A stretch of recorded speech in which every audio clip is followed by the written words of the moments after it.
Hello, and welcome back to our study of A Course in Miracles. I'm Danny Spendlove, and we are starting chapter 4. Chapter 4 is entitled The Illusions of the Ego. So I'm super excited about this chapter. We're going to really dive into the ego here. And this chapter actually has an introduction. It doesn't just jump right into section 1. So the introduction is only 3 paragraphs long, and I thought about kind of combining it with section 1. But I decided I was just going to make introduction its own little video, and maybe this tiny little bite size is exactly what you need today. So I hope so. So introduction, paragraph 1. The Bible says that you should go with a brother twice as far as he asks. It certainly does not suggest that you set him back on his journey. Devotion to a brother cannot set you back either. It can lead only to mutual progress. The result of genuine devotion is inspiration, a word which, properly understood, is the opposite of fatigue. To be fatigued is to be dispirited, but to be inspired is to be in the spirit. To be egocentric is to be dispirited, but to be self-centered, and self-centered is with a capital S, in the right sense, is to be inspired or in spirit. The truly inspired are enlightened and cannot abide in darkness. Okay, so I want to unpack this one a little bit. It's so good. It's so good. So, devotion to a brother, genuine devotion, is inspiration, is to be in the spirit. And this is not devotion that is self-sacrificing. This is not devotion that is out of obligation, like, oh, I'm supposed to take care of my family. I'm supposed to be loyal to, my parents or my tribe, or, it's not that kind of devotion. Because it says here, to be egocentric is to be dispirited. But to be self-centered, which with a capital S, self-centered in the right sense, is to be inspired or in spirit.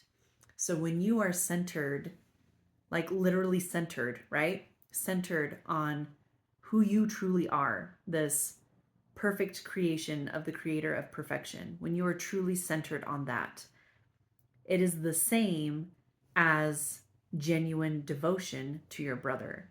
Because when you are truly centered in your perfection and wholeness, you are part of the whole with your brother. And so then you are genuinely devoted to your brother out of love, not out of obligation, not out of having to prove that you are valuable and that you deserve the love of others. You automatically deserve love. Like, you are love. there's no question there in reality. So genuine devotion to a brother is the same as being self-centered. Isn't that interesting? Because the ego, when you're egocentric, that kind of self-centered, you only care about yourself and you don't care about anyone else. But to be truly self-centered, capital S, self-centered, it is the same as being genuinely devoted to your brothers. I just think that's so cool. A different way of thinking about self-centered, right? Paragraph 2. You can speak from the spirit or from the ego as you choose. If you speak from spirit, you have chosen to, quote, be still and know that I am God, close quote. These words are inspired because they reflect knowledge. And remember that knowledge, true knowledge, does not inspire action. Miracles inspire action because they are still part of perception, and it's only when we perceive things that action is needed. But when we attain true knowledge, it inspires only thought, which thought creates form. Like, you can do anything with your thoughts. You don't have to actually physically do anything. You can think and it is done. So I love that be still and know that I am God.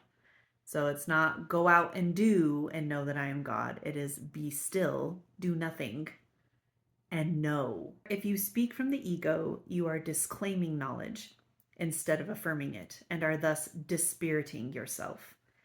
Do not embark on useless journeys, because they are indeed in vain.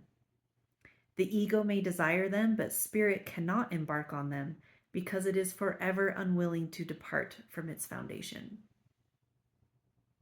Okay, so we're going to go back to chapter 3, section 4, paragraph 6, where it said, spirit, which knows, so spirit doesn't perceive, your spirit always knows. Spirit, which knows, could not be reconciled with this loss of power, because it is incapable of darkness. So your spirit is incapable of darkness and cannot be reconciled to a loss of power. And it goes on to say, this makes spirit almost inaccessible to the mind and entirely inaccessible to the body. So that's why we're not really aware of our spirit, is because we have reconciled ourselves to a loss of power, and our spirit cannot reconcile that.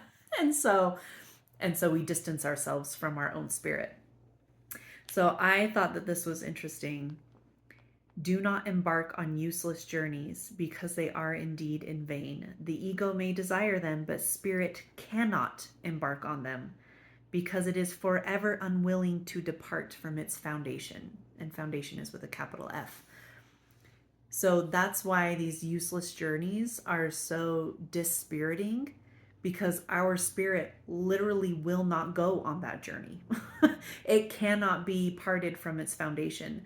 So then it's just our mind and our body that is going on this journey that the spirit is unwilling to go on. And so the journey itself is dispiriting. Paragraph 3.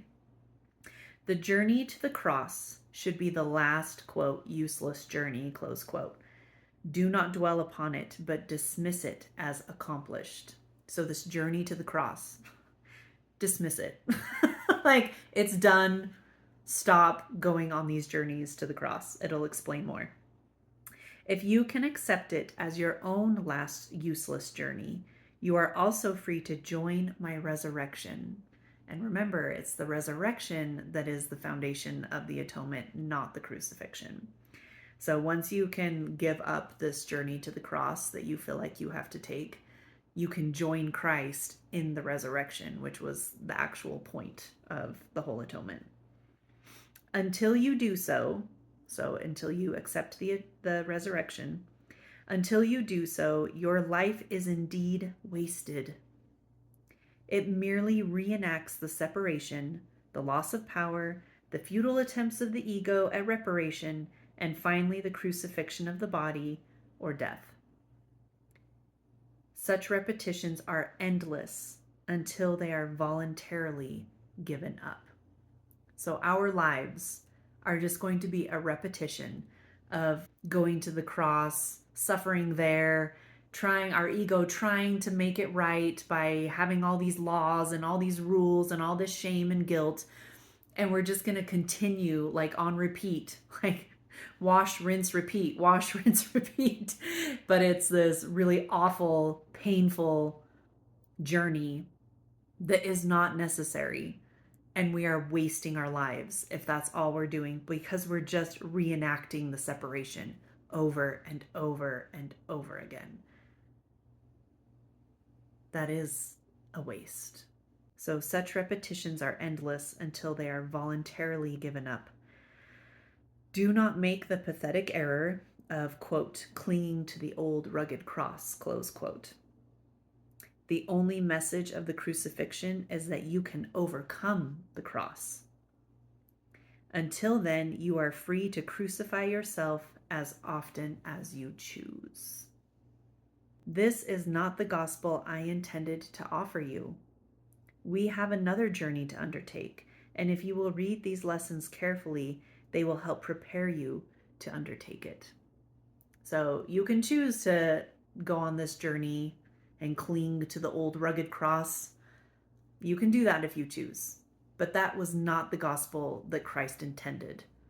And there's a different journey that he meant for us to take. And it's through studying these lessons that will be prepared to finally take that journey. That is the end of the introduction to chapter 4. So I'm excited to see you next time for section 1.